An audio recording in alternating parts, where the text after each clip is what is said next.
中華警方在臨檢的時呢，發現一台貨車是安尼熊大動，閣停佇個路邊。結果要去甲查的是，這個駕駛竟然安尼跳落車走，互警察錄。落尾警察是有甲人撞到。經過調查，發現這是一個因為違反着廢棄物清理法，也閣有詐欺罪的一個通緝犯。即馬專案已經移請偵辦。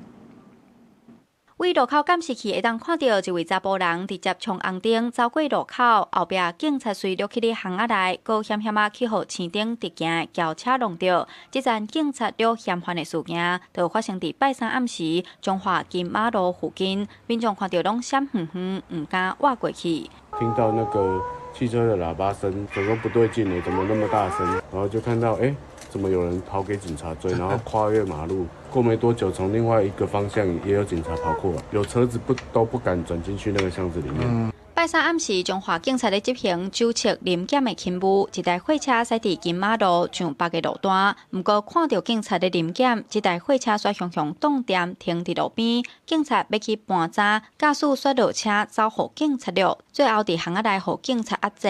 一個調查發現，這個姓吳的駕駛是通緝犯。員警發現時，立即追捕，在追捕約近100公尺處，於22時5分許，在彰化市金馬路3段462巷內將其攔下，經盤查為吳姓通緝犯。警方指出，這位姓吳的嫌犯因為違反廢棄物清理法加詐欺罪，獲台中地檢署加橋頭地檢署發布通緝，專案移請相關單位偵辦。記者楊淑靜綜合報道。